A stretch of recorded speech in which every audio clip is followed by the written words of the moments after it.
soldier, man at arms, get down. Scars on my hands and arms, hit town.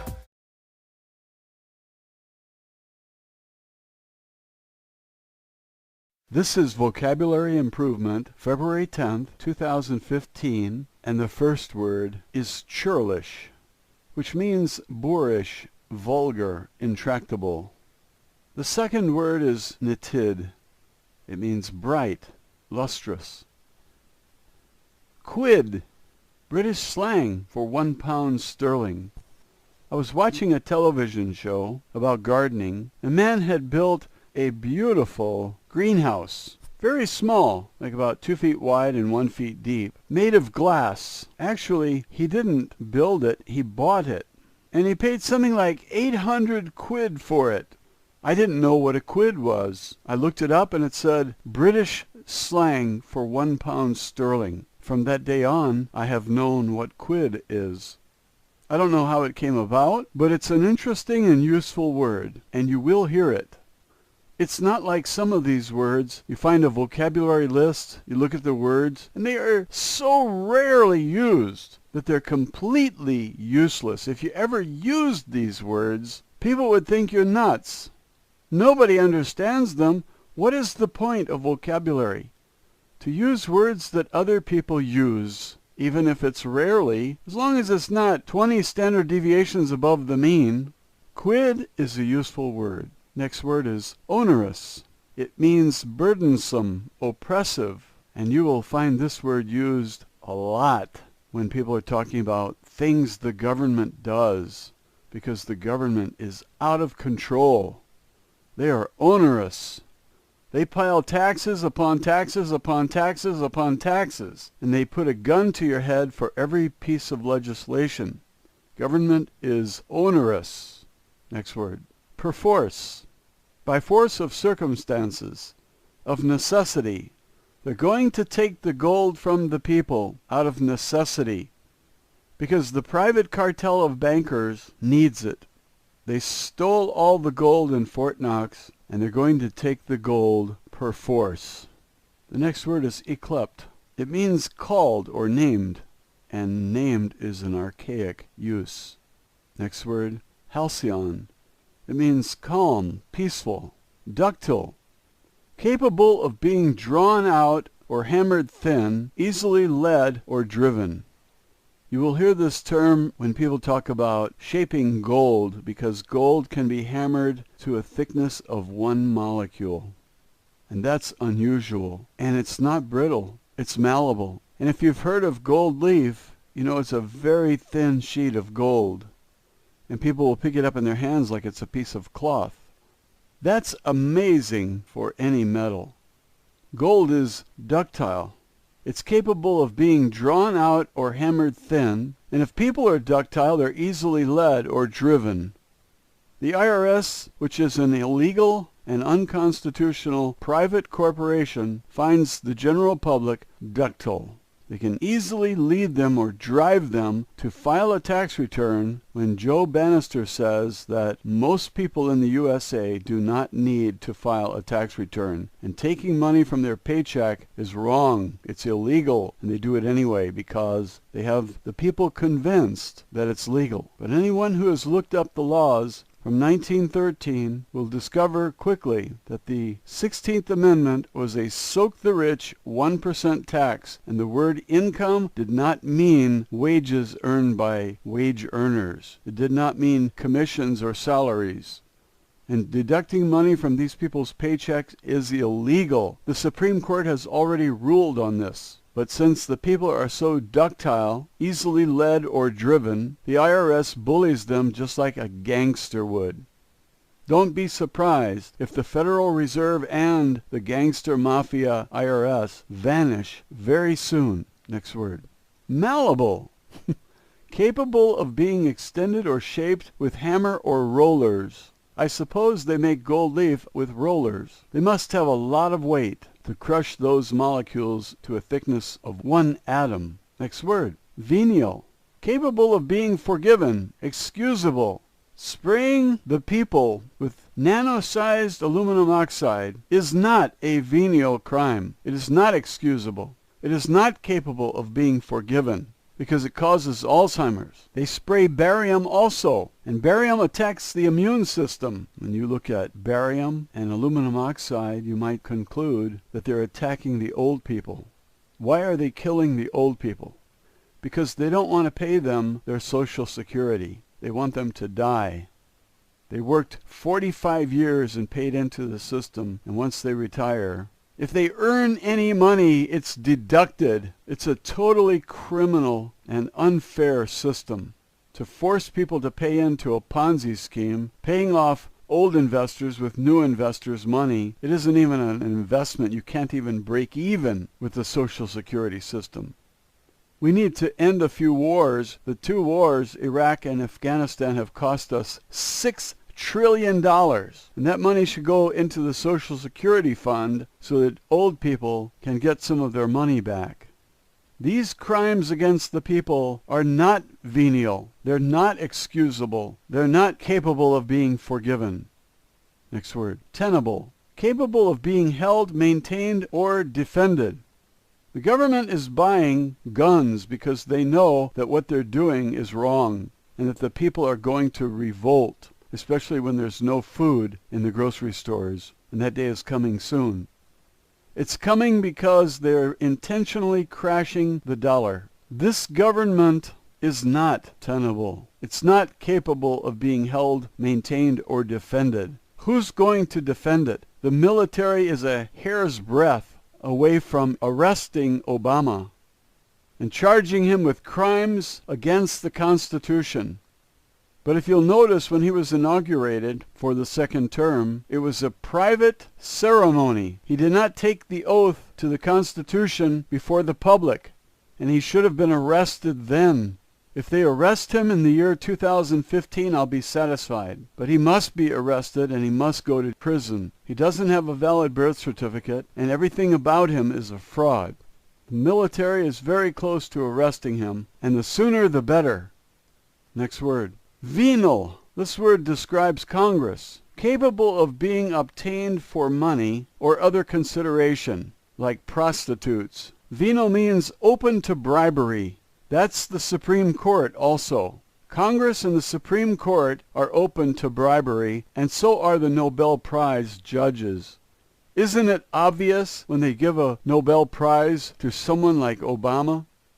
Plastic. Everybody thinks they understand the word plastic. But here's a new definition of plastic that people don't really use much. Capable of being shaped or formed. Pliable. And you can make plastic out of cornstarch, vinegar, glycerin, and water. You boil it, and it becomes thick like cornstarch. But when it dries, it's hard. And the more glycerin you have, the more pliable it is. If you want your plastic rigid like dice, you don't use any glycerin, and it's more brittle, but it's very hard. If you want it soft and flexible, use more glycerin. And you can use other oils as well.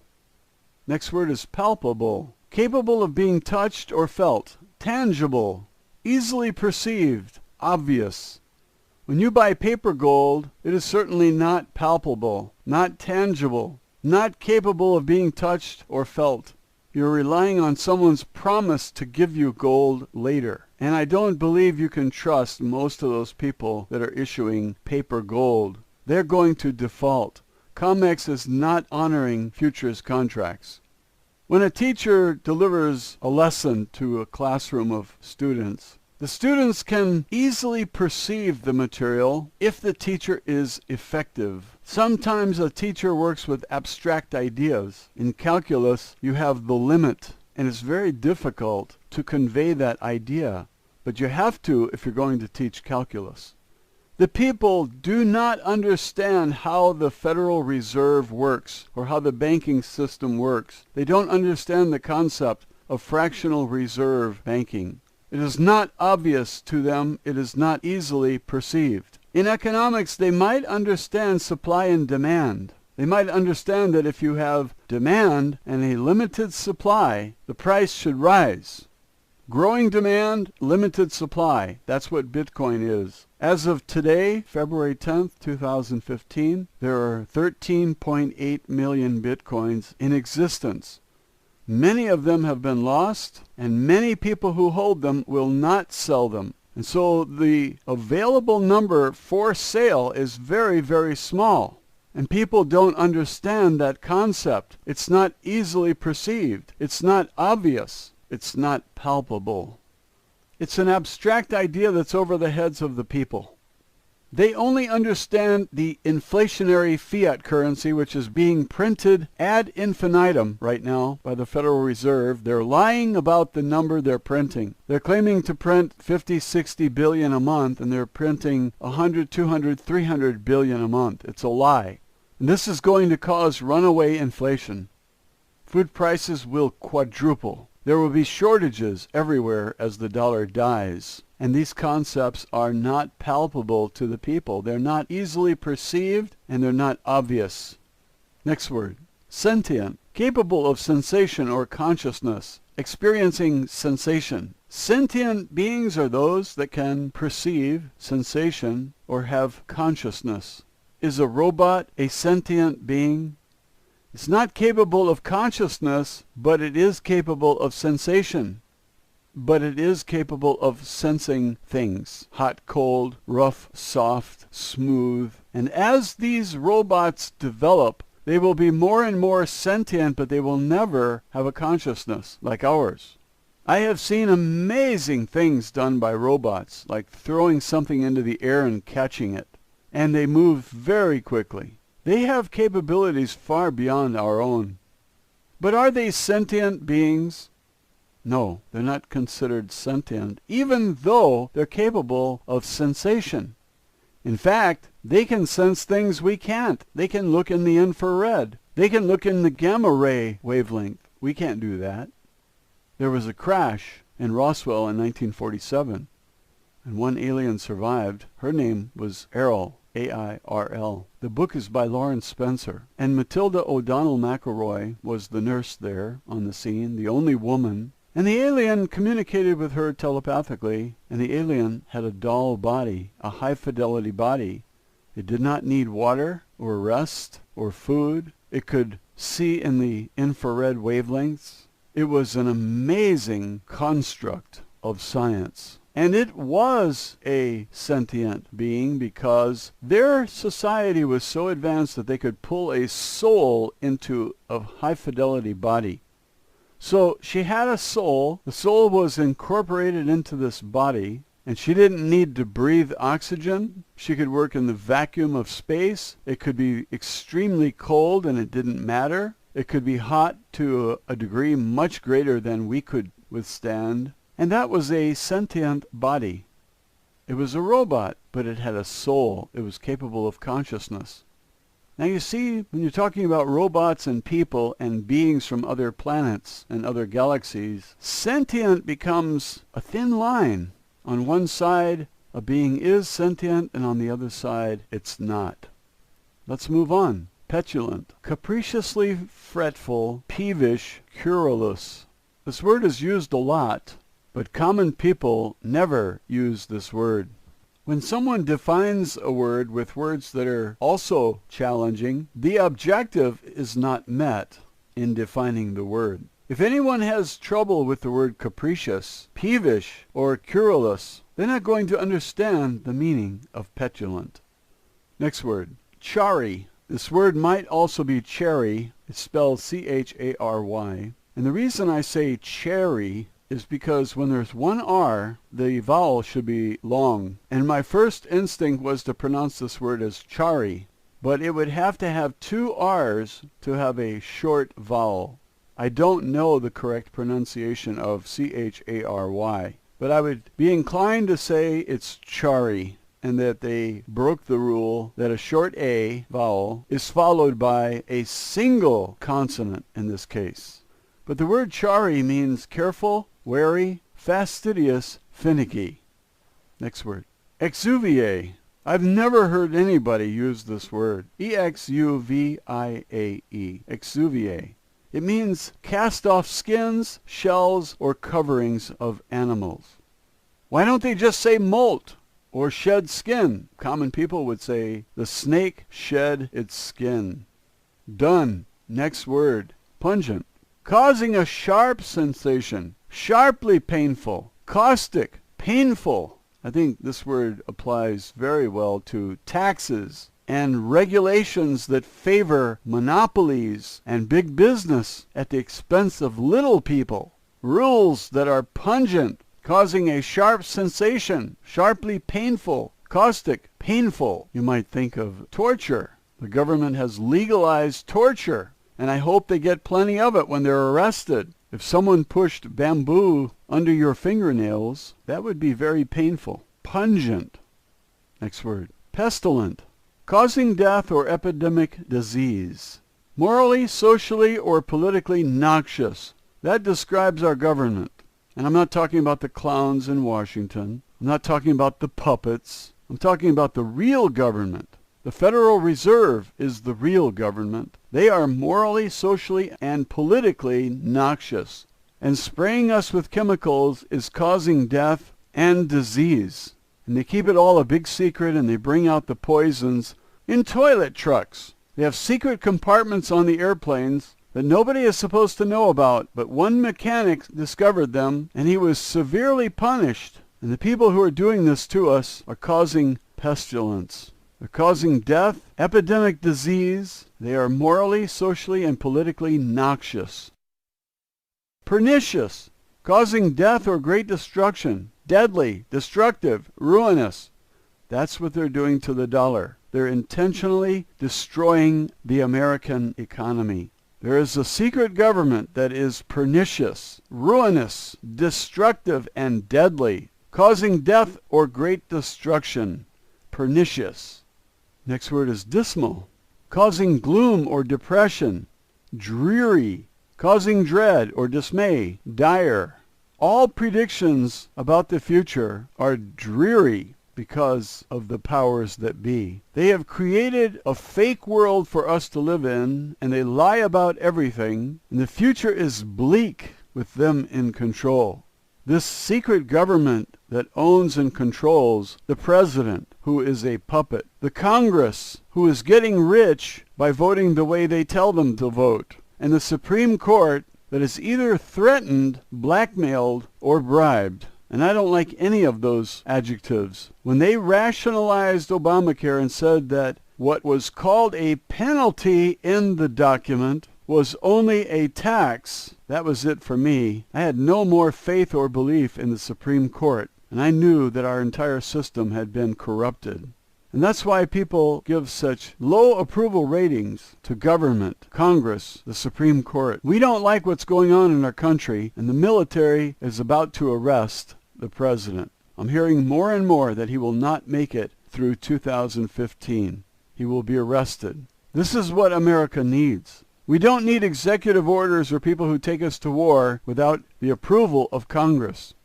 That renders Congress obsolete, and it destroys the checks and balances in the U.S. Constitution.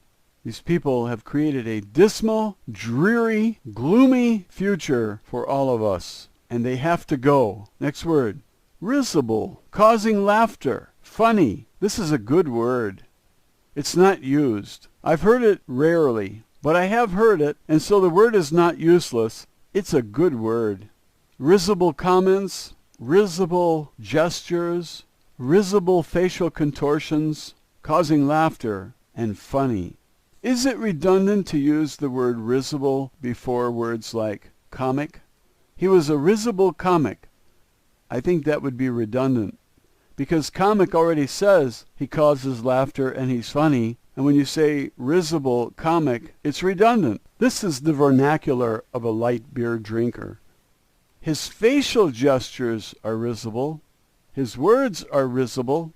His timing is excellent, and so you laugh. And so his routine is risible. Next word. Sudorific. People don't use this word. It just means causing or inducing sweat.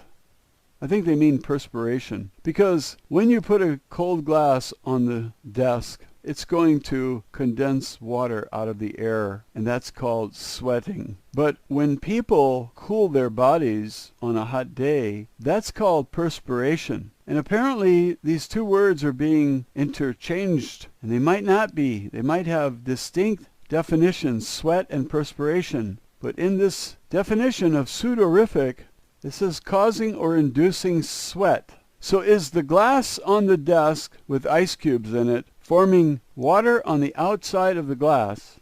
Is that glass sudorific? Is the cold mixture sudorific and causing the glass to sweat? Or is sudorific perspiration? The definition says causing or inducing sweat. So we're really not clear on the precise meaning of sudorific.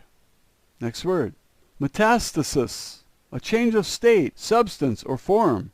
A secondary growth of a malignant tumor. The tumor metastasized and hope is diminishing, but the patient mixed up a glass and put some baking soda in it and drank it, and the cancer started to subside. I've heard that baking soda can cause the reversal of secondary growth of malignant tumors. I had some lesions on my arms. I thought it might be skin cancer. I mixed up a glass of grape juice, Concord grape juice, and put in a tablespoon of baking soda, mixed it up, and drank it. And it tasted like a carbonated drink. You could not taste the baking soda. And I did this over a period of weeks. Orange juice, lemonade, anything acidic, mix it with baking soda, and those lesions scratched off. If it was cancer, they died. Does baking soda cure cancer? I don't know, but an entire industry depends on making a killing when you get cancer and you are sick. They don't want to cure your cancer. They would prefer your cancer metastasizes. Next word. Peculiar. Characteristic of one only. Distinctive. We think of behavior as peculiar. But based on this definition, that's not really the right use of that word. This definition fits unique. Characteristic of one only. Distinctive. Well, unique means there's only one, and peculiar means there are few. Distinctive people are rare, but there is not just one. And the definition says characteristic of one only. Peculiar. Might be a good idea to conduct a study of that word and get a better meaning, because this one is ambiguous. It says characteristic of one only, and then it says distinctive. Distinctive is not unique. There are some people with an IQ above 150, but they are not unique. They are distinctive. Peculiar also leans towards odd behavior. Odd behavior. Like a first base coach who rubs his chest and his arms and moves his hat in peculiar ways in order to signal the man on first or second to steal a base. Or a man who's embezzling money at the bank has peculiar behavior. Next word, myopic. This is a great word. Myopic means nearsightedness. The definition here says characterized by a deficiency of foresight or discernment. Is that Congress? Is that government? Myopic? Characterized by a deficiency of foresight or discernment. Every program they initiate has an expected budget, and they are always way past that budget. Way past it. They say it's going to cost $800 billion and it costs $5 trillion. Where does this money come from? They reach a point where they're so far in debt that they have to kill the old people because they can't afford to pay them their Social Security. Social Security, after 45 years of paying into any investment, a person should retire with $10,000 a month income. Instead, they get $850 a month. And if they make $1 working at Burger King, it's deducted. This is a totally criminal system. Government is myopic, characterized by deficiency of foresight or discernment. They're not fit to lead. We need to do away with as many governments as possible. I favor local government only. I don't like being merged into a superstate. It's the wrong direction. Next word, labile. Characterized by adaptability to change or modification. Plastic. What's a good application of this word? Characterized by adaptability. I think Bitcoin is labile because the programmers find the problems and then they solve them. Software is labile. Some old people are set in their ways and they keep putting money into the bank even though the banking system is not safe today. It's obvious they're going to steal everyone's deposits. They passed the Bankruptcy Reform Act of 2005, in which your deposit is a loan to the bank, and often an insolvent bank like Bank of America, Citicorp, or J.P. Morgan Chase. Goldman Sachs is also one of those insolvent corporations. 95% of all derivatives are held by those three banks and Goldman Sachs. And so they are planning to steal the nest eggs of pension funds. And that means old people will not get a check. They won't be able to buy food. And so old people are not labile. They think that because the banking system was safe in the past for decades, that it will always be safe. And it is not safe today. And the gurus like Jim Rogers are saying, get your money out of the bank. He said that a year ago. 2014, early 2014, Jim Rogers said, get your money out of the bank. And people who are on top of it, people who are labile, characterized by adaptability to change or modification, they're following such advice. They're moving into Bitcoin. Young people are more labile than old people who are set in their ways. Next word. Grotesque. This word is overused. Grotesque pertains to something that's far, far uglier than this word is typically applied to. Grotesque is characterized by ludicrous distortion, outlandish, bizarre, extravagant. I would try to find another word to describe something because this word is overused and it's misused. Next word. Sedentary. Characterized by sitting. A couch potato is an individual who sits in front of the television. This is sedentary. Characterized by sitting. A biology teacher at UCLA used to use the word sedentary to describe animal species because some move around and some don't. And those who don't are called sedentary.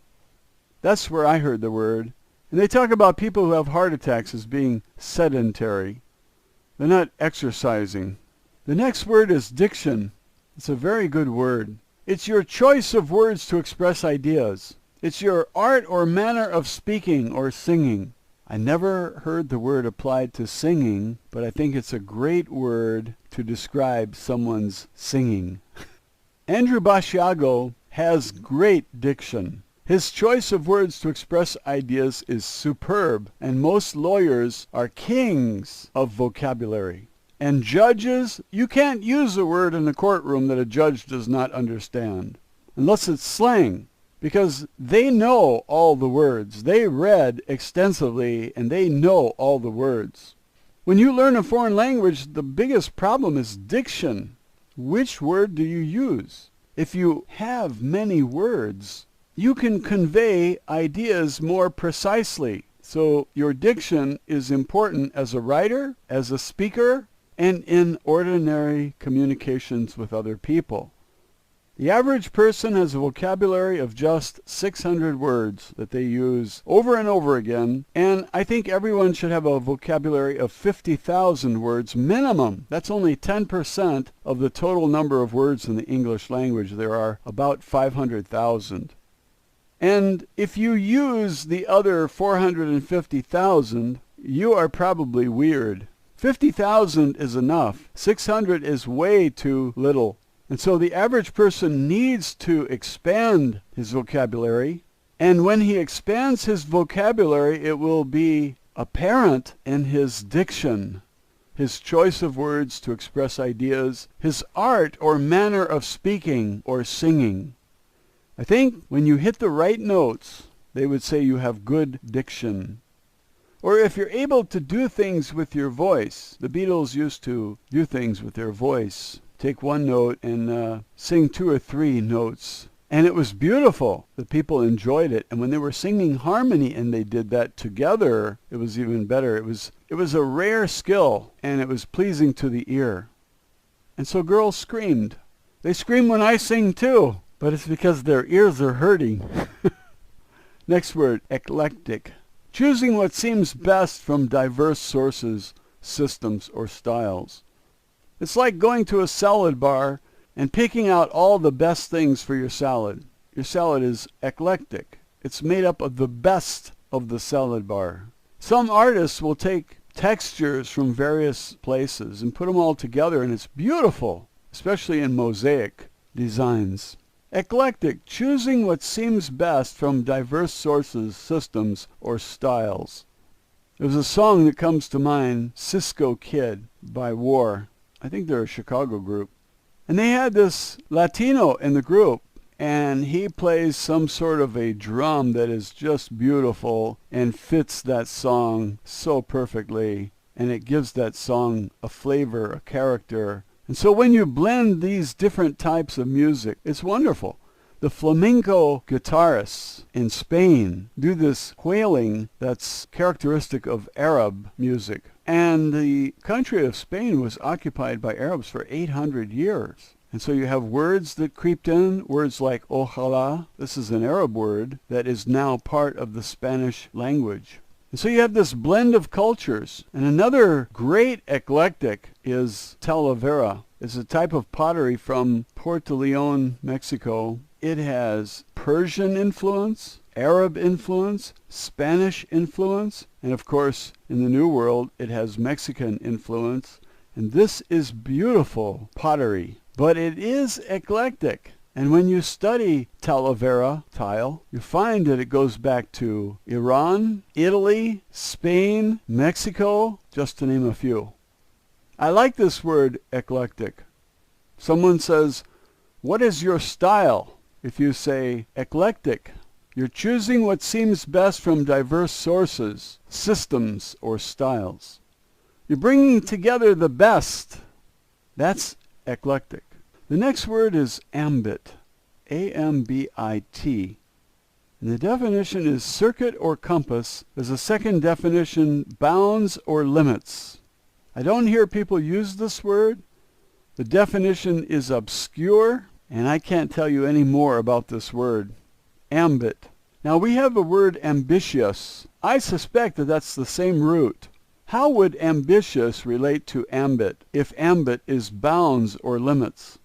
To be ambitious is to want to achieve things, to be energetic toward accomplishing a goal. And the word ambit is bounds or limits. So I'm not seeing any connection between ambitious and ambit.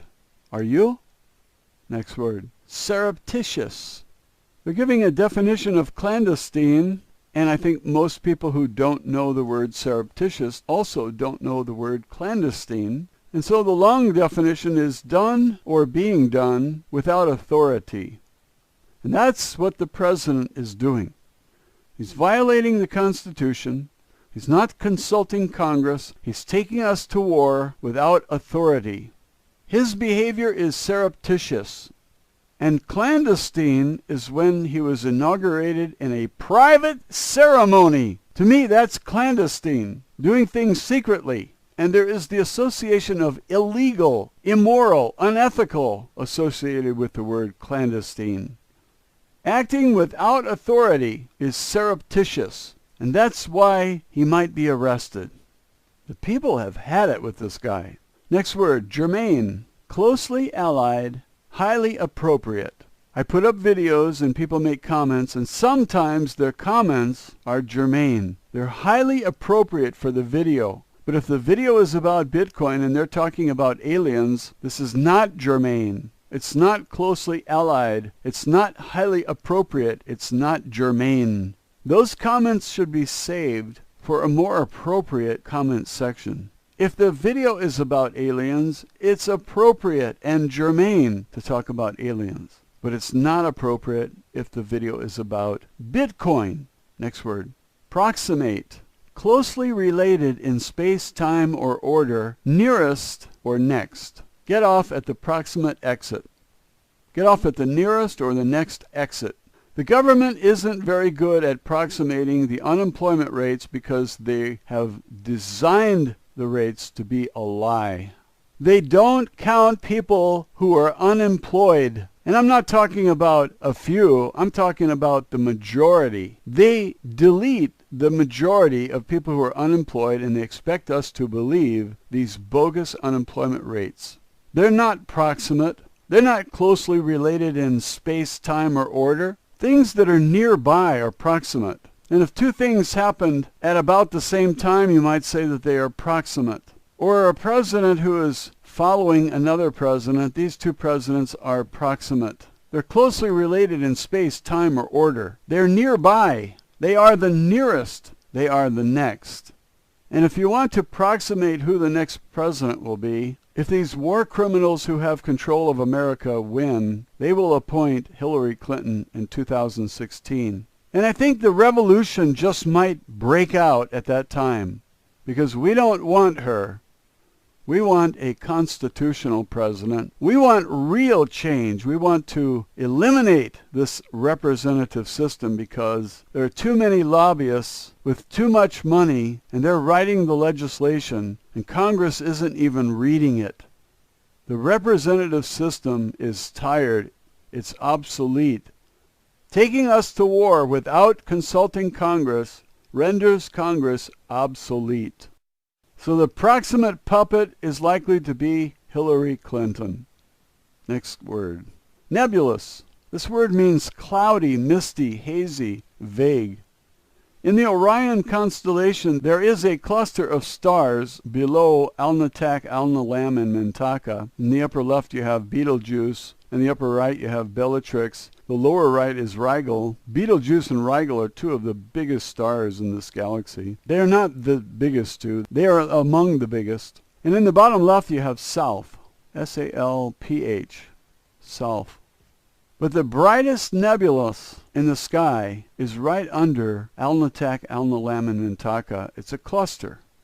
And I remember reading that it was the brightest nebulous in our galaxy. When people don't understand the definition of a word, you might say that their understanding of that word is cloudy, misty, hazy, or vague. You could say nebulous. When Congress has no idea what a program is going to cost, that's nebulous. Cloudy, misty, hazy, vague. Next word. Putative. P-U-T-A-T-I-V-E. Commonly accepted or supposed, reputed, assumed to exist, or to have existed. I think this word refers to Jesus and God. Commonly accepted or supposed, reputed, assumed to exist, or to have existed. Putative gods. They have no proof, they just assume. And they grab little kids and they brainwash them to believe in the same assumption. And sometimes our putative beliefs are wrong. We assume something is true and it's not. I think the Big Bang Theory is assumed to have happened and it didn't. I think the universe is energy, and some of it converts into matter, and it happens everywhere in the universe. And when it happens, matter is transformed from energy. The aliens say that matter is frozen energy.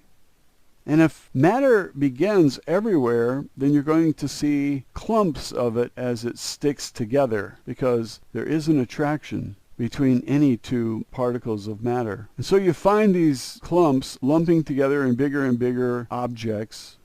And if a small object orbits a big object, the big object is the planet and the little object is the moon. And when that thing gets big enough and ignites, it's now a star. And this is the progression that is apparent. Scientists made a huge error. They said that if you trace all these galaxies back, that they all trace back to one singularity where all the matter in the universe was concentrated into something the size of a pinhead. This is ludicrous. It's crazy. E equals mc squared. Energy equals mass times the speed of light squared. Energy is convertible into mass and mass into energy. Nuclear power plants are based on converting mass to energy. By splitting the atom or fusing two atoms, release energy. Energy and matter are interchangeable, convertible, one into the other. And since the entire universe has so much energy, and some of it converts to matter, you're going to find this happening all over the universe. And if galaxies are moving away from each other, it's because there is a repulsion force. There's an attractive force and a repulsion force. And all of the galaxies are moving away from all other galaxies at the same time. And so somebody says if you run the clock backwards, you wind up with singularity, a single point that contains all matter. This is crazy. The Big Bang Theory. And a lot of scientists believe it, but I think it's going to be proven wrong. Next word, ruth, R-U-T-H. It means compassion, pity, sorrow, especially regret or remorse. People don't use this word because a woman's name is Ruth. Now they do use the word ruthless, someone with no compassion, no pity, no sorrow, no regret, and no remorse. They are ruthless. We need to use ruth. This is a good word. I consider everyone in government to be ruthless, except a few. People like Ron Paul was a good guy. He's no longer in government, but he is still trying to do good things. People make mistakes, and the word ruth fits their regret or remorse. If a guy killed his wife in a fit of anger, and he shows the court that he regrets it and he feels remorse, they are more likely to go easy on him than if he killed 8 student nurses and has no regrets and remorse about it. And this is the behavior of one man who died in prison. I think his name was Richard Speck. He killed 8 student nurses, went to prison, and he died in prison. He had no regret or remorse for killing those young girls. Next word, cogent. Compelling or constraining, especially by appealing to reason. Now, if a salesman makes a good presentation, he shows you why you need the product. His argument is cogent, convincing, compelling, appealing to reason. And every leader should be cogent, should be able to sell an idea based on merit. And what we have in leadership today is people who use an excuse to take the guns. They commit an inside job, false flag terrorist attack, and then try to take the guns away from the people because some crazy guy that they hypnotized killed a bunch of children. And therefore we have to take the guns from the people. They're not appealing to reason. They're committing heinous acts against the people, against innocent children, defenseless kids. And this is our leadership? This is not leadership. They do not have a cogent argument. They are corrupt. They are lacking remorse. They are ruthless. Next word, fatuity. Complacement, stupidity, foolishness. I couldn't think of a better word to describe government all over the planet. They're not sensible people. They're not fit to lead. Fatuity, complacement, stupidity, foolishness. For every piece of legislation, government is onerous. Next word, perforce. By force of circumstances, of necessity. They're going to take the gold from the people out of necessity because the private cartel of bankers needs it. They stole all the gold in Fort Knox, and they're going to take the gold perforce. The next word is yclept. It means called or named, and named is an archaic use. Next word, halcyon. It means calm, peaceful, ductile, capable of being drawn out or hammered thin, easily led or driven. You will hear this term when people talk about shaping gold, because gold can be hammered to a thickness of 1 molecule. And that's